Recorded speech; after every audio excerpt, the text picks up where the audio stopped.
Dear students, इस lesson में हम फ्रांज काफ्का का एक वर्क द मेटामॉर्फोसिस, इसकी समरी, इसके थीम और इसके मेजर एलिमेंट्स को डिस्कस करेंगे कि ये नावल बेसिकली हमें क्या सिखाना चाहता है और ये नावल मोस्ट इम्पोर्टेंट वर्क क्यों है 20th सेंचुरी का। Late us discuss the title significance of this novel Metamorphosis. Metamorphosis का मतलब होता है ट्रांसफॉर्मेशन, यानी कि एक चीज़ का दूसरी चीज़ के अंदर ट्रांसफॉर्म हो जाना, यानी कि टोटली उसका अपनी शेप बदल लेना। इस चीज़ को हम मेटामॉर्फोसिस कहते हैं। तो ये नावल मेटामॉर्फोसिस जो है, इसमें हमें किस किस्म की ट्रांसफॉर्मेशन दिखाई जाएगी वो हम समरी में डिस्कस करते हैं। सबसे पहले अगर हम इसके कुछ थीम्स को डिस्कस कर लें, क्योंकि जब हम इसकी समरी को देखेंगे और उसके एनालिसिस के साथ साथ हमें ये थीम इस नावल में दिखाई देंगे।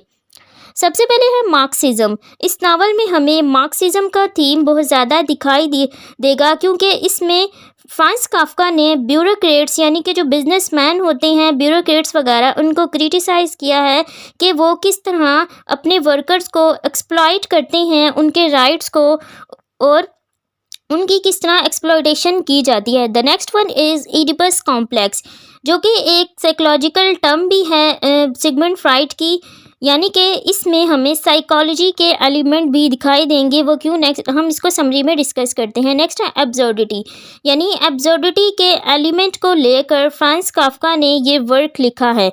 नेक्स्ट है साइको एनालिसिस, यानी कि इस नावल में साइको एनालिसिस का एलिमेंट भी हमें दिखाई देता है, यानी एक करैक्टर की साइकोलॉजिकल डेवलपमेंट हमें दिखाई देती है।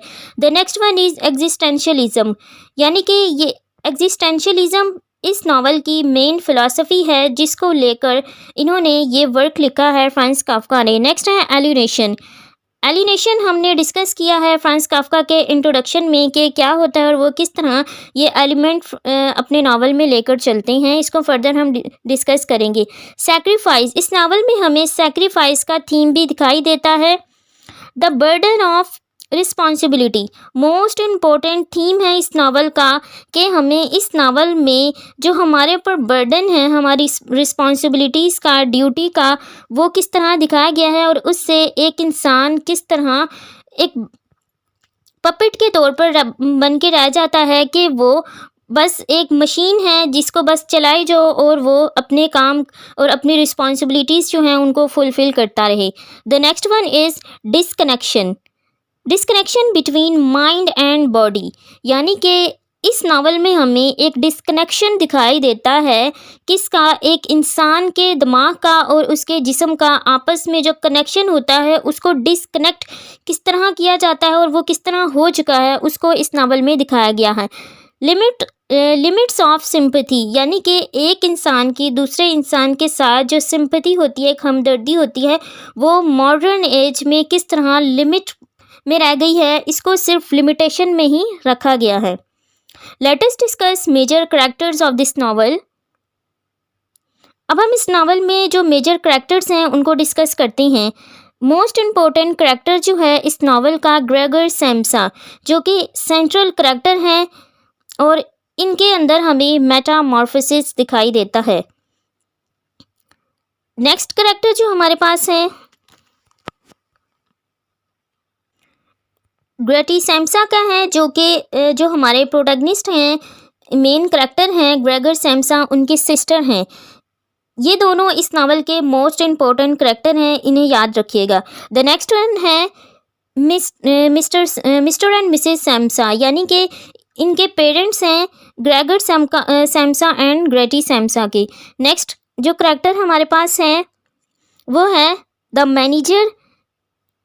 मैनेजर हैं, जो कि इस नावल में हमें दिखाई देंगे। इनका करैक्टर जो है वो किस तरह एक क्लर्क की लाइफ को, यानी कि जो क्लर्क हैं उनको एक्सप्लॉइट कर रहा है, किसके कहने पर, अपने चीफ, जो इनके कंपनी के चीफ हैं उनके कहने पर, कि एक इंसान की सालों भर की जो उसने इज़्ज़त कमाई है वो इसको किस तरह एक ही लम्हे में तबाह कर देते हैं। द नेक्स्ट वन है सर्वेंट गर्ल हैं, जो इनके मिस्टर एंड मिसेस सैम्सा के घर में काम करती हैं। क्लीनिंग वुमेन हैं, एक इसके कुछ लिमिटेड करैक्टर हैं क्योंकि ये नॉवेला है, ज़्यादा लेंथी नावल नहीं है। नेक्स्ट करैक्टर इसमें है कुछ लॉजर्स हैं, यानी कि इसमें कुछ रेंट के तौर पर रहने के लिए 3 लोग आते हैं। इनका क्या किरदार है वो भी हम आगे फर्दर देखेंगे। द चीफ, यानी कि ये जो चीफ है ये हमें ब्यूरोक्रेट्स और बिजनेसमैन जो एक्सप्लॉयटेशन करते हैं, मार्क्सिज्म का थीम जो हमने भी डिस्कस किया वो इस करैक्टर के थ्रू हमें इस नावल में दिखाई देगा। The next up is the structure of this novel. इस नावल को 3 सेक्शन में डिवाइड किया गया है, यानी कि इस नावल के 3 पार्ट्स हैं जिनको हम चैप्टर्स भी कह सकते हैं। फर्स्ट चीज़ में हमें डेवलपमेंट दिखाई गई है करैक्टर की, यानी कि जो मेन करैक्टर है ग्रेगर सैम्सा, इसकी डेवलपमेंट को दिखाया गया है, जो कि हमने डिस्कस भी किया था कि फ्रांस काफ्का की एक करैक्टरिस्टिक्स भी है रियलिटी बीइंग करैक्टर।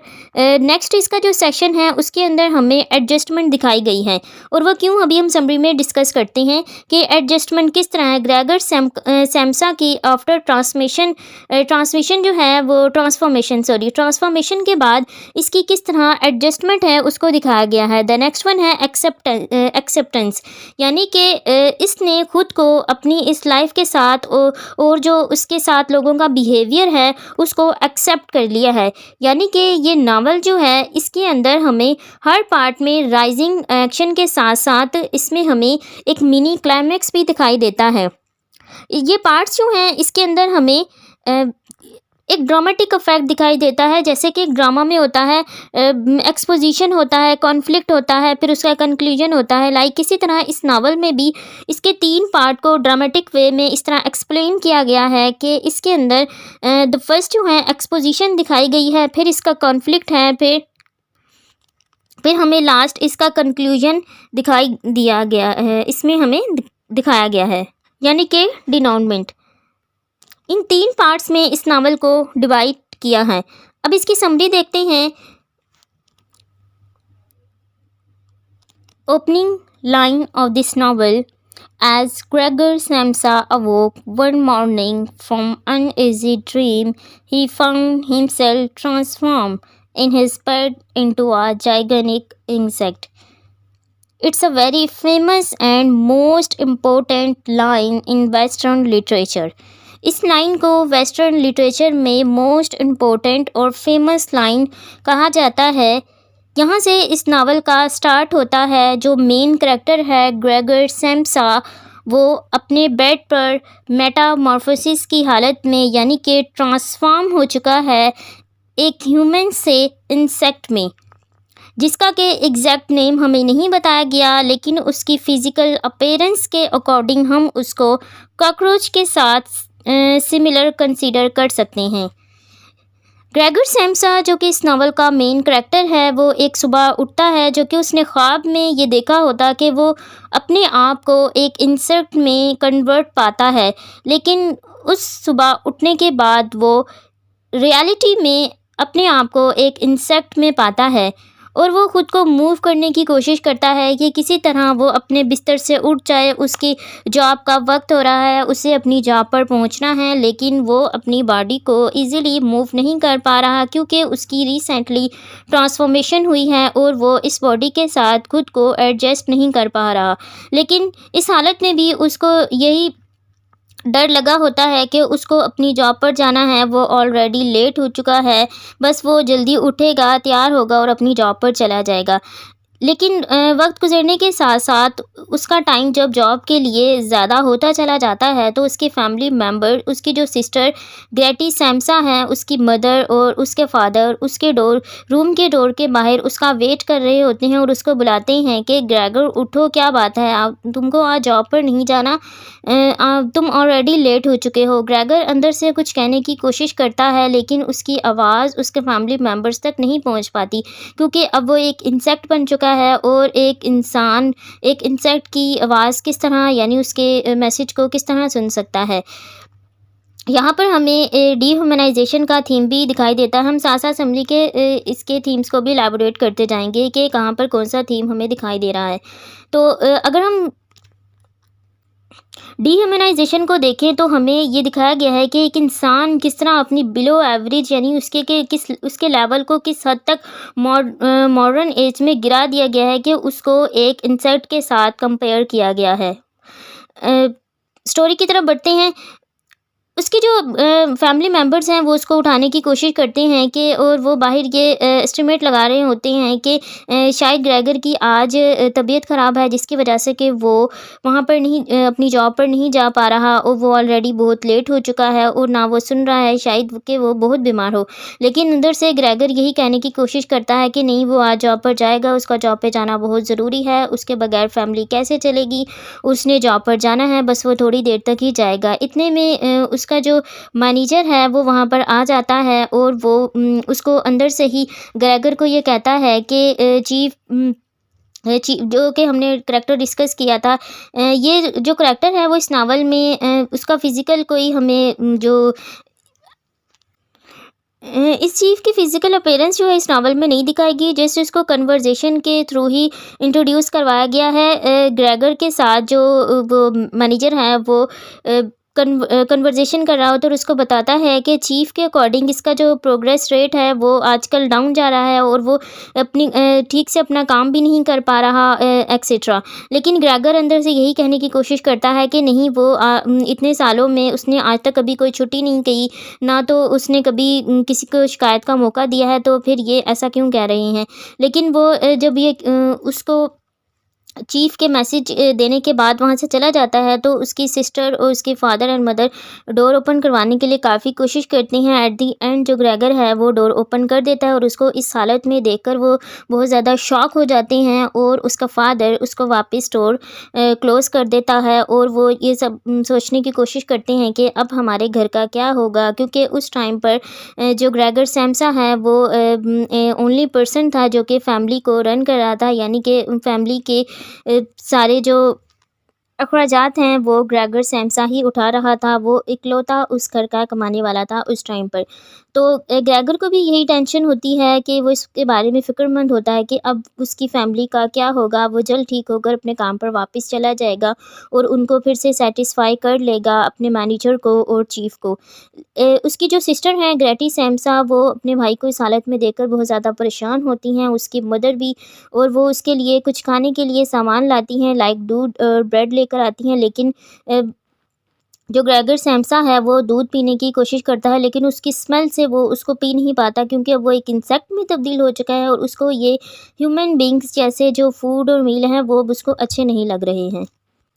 इसी तरह वक्त गुजरता चला जाता है और ग्रेगर सैम्सा होता है वो ख़ुद को इस इंसेक्ट की हालत में एडजस्ट करने की कोशिश करता है। मोस्टली इसके रूम का जो डोर है वो क्लोज़ ही रखा जाता था और वो इस बारे में डिस्कस करते रहते थे उसके फैमिली मेम्बर्स के अब घर के अखराजात किस तरह चलाए जाएँ, इसके लिए उन तीनों को काम करना पड़ता है और वो किसी न किसी जॉब पर चले जाते हैं। जो इसका फादर है वो मोस्टली यूनिफॉर्म में ही रहता है, इसकी मदर भी काम करती है, इसकी सिस्टर भी सेलमैन बन जाती है और वो फैमिली को रन करने के लिए इन तीनों को अब काम करना पड़ता है।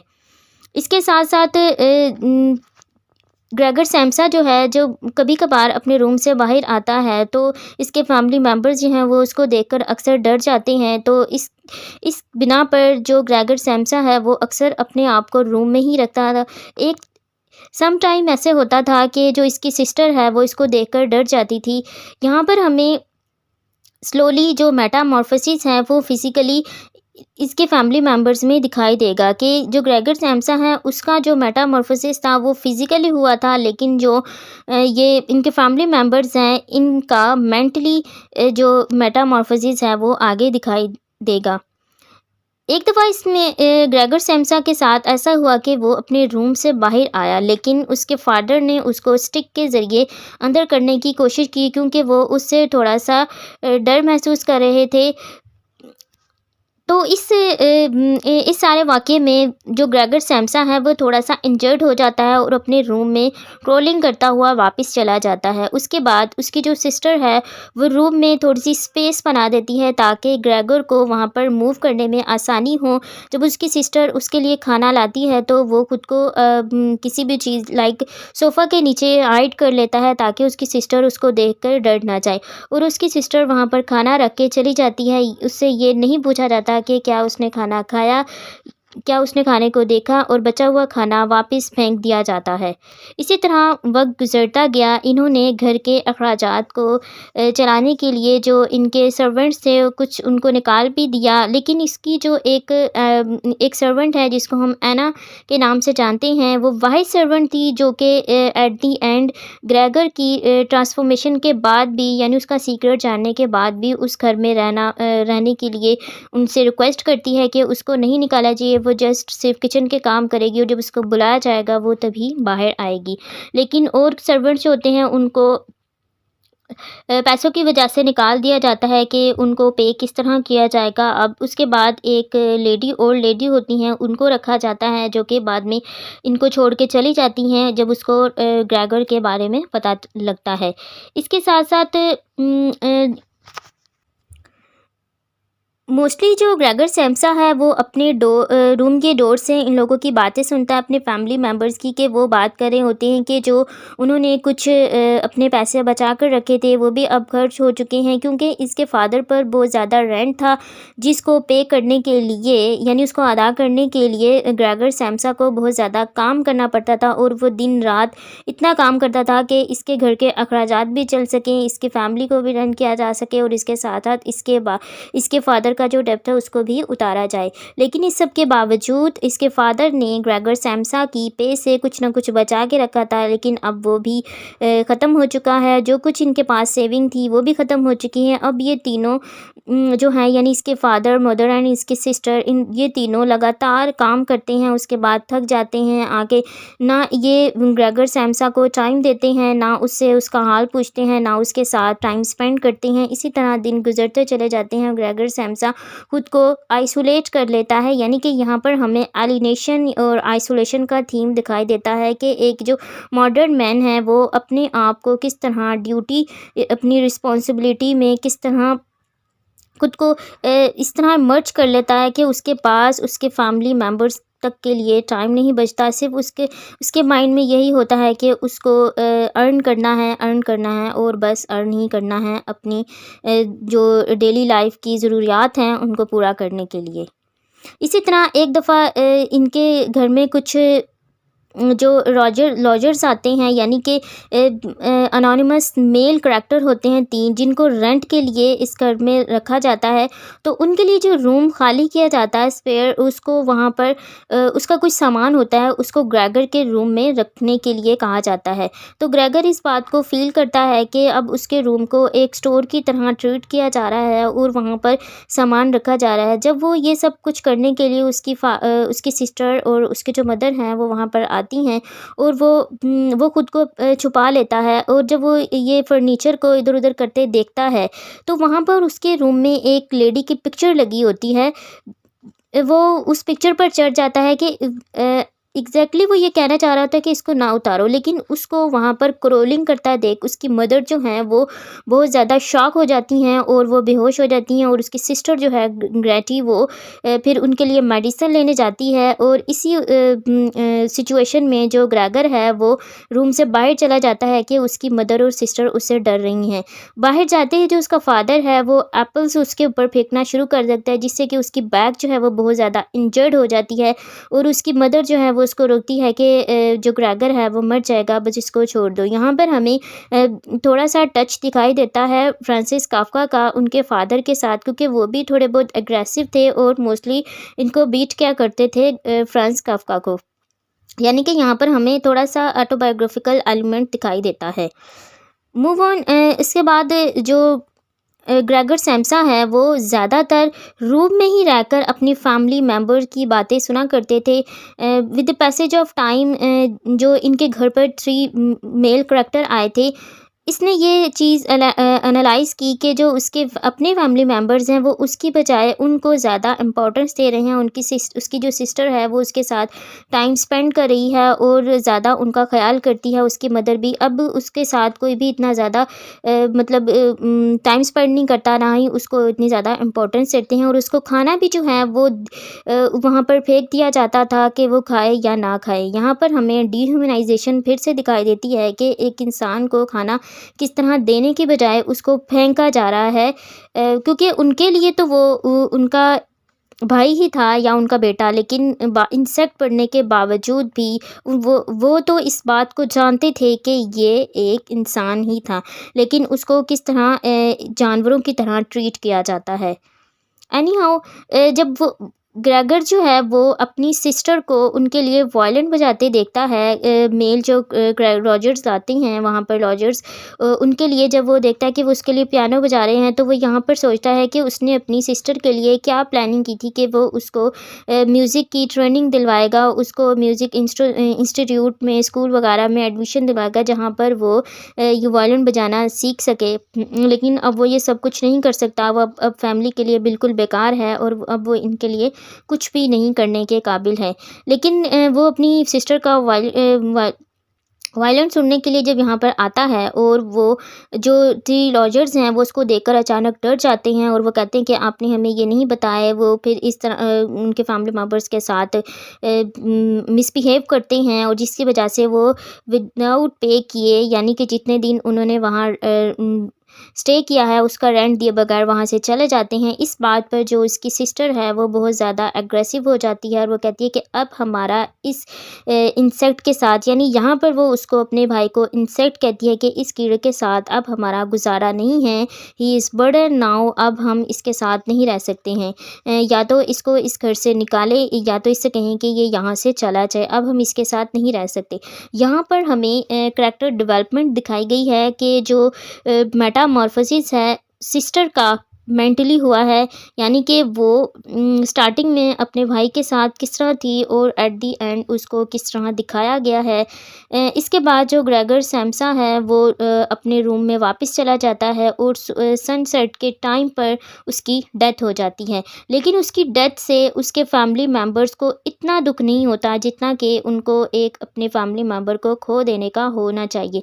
वो इस खुद को फ्री महसूस करते हैं। इसके बाद वो एक ट्रिप पर भी जाते हैं और इस ट्रिप के बाद एट दी एंड इस नावल पे जो हमें लास्ट पर करैक्टर दिखाई देती है वो ग्रेटी सैम्सा का है, जो कि अपने भाई की डेथ पर किसी भी किस्म का जो अफसोस है वो महसूस नहीं करती, यानी कि लिमिटेशन दिखाई गई है सिंपैथी की। इसके साथ साथ ये नावल यहीं पर एंड हो जाता है। Last line of this novel, her parents realize that she is grown into a pretty young woman and think of finding her a husband, signal that she is now physically mature as well।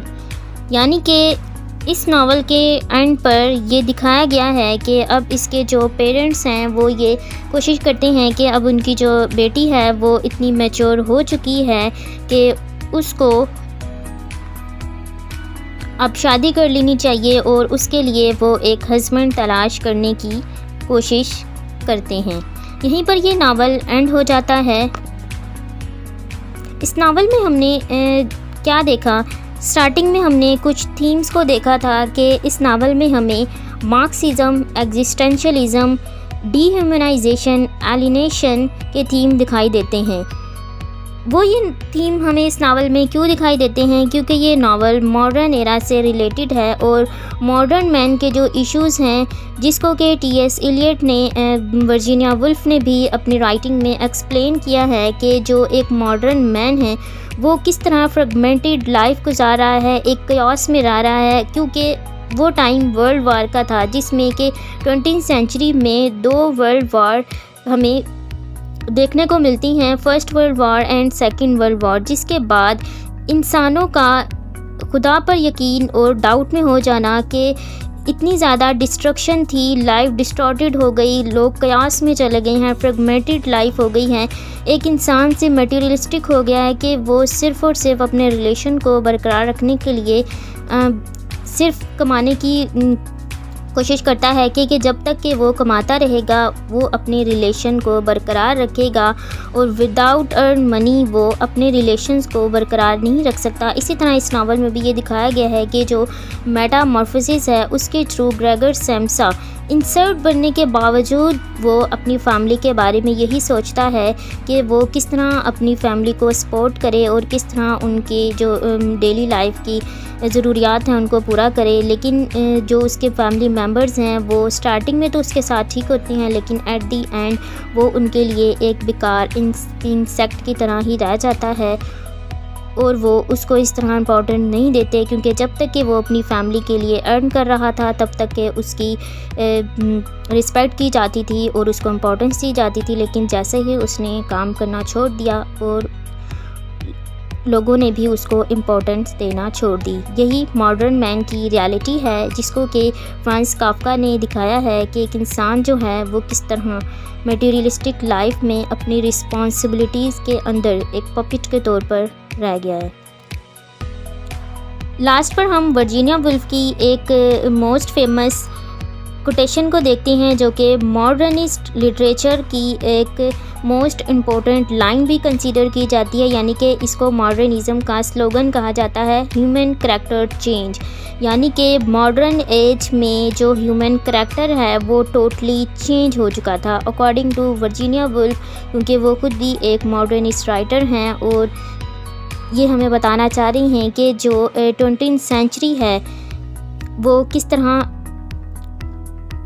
Transform हुई है लोगों के ethics से, यानी कि लोग morality को छोड़कर किस तरह मटेरियलिस्टिक लाइफ में आ गए हैं। यानी कि यहाँ पर हमें एक एरा का दूसरे एरा में ट्रांसफॉर्मेशन दिखाई देता है, जो कि हमें मॉडर्निस्ट लिटरेचर में मोस्टली देखने को मिलता है, जैसा कि हमने फ्रांस काफ्का के वर्क में देखा।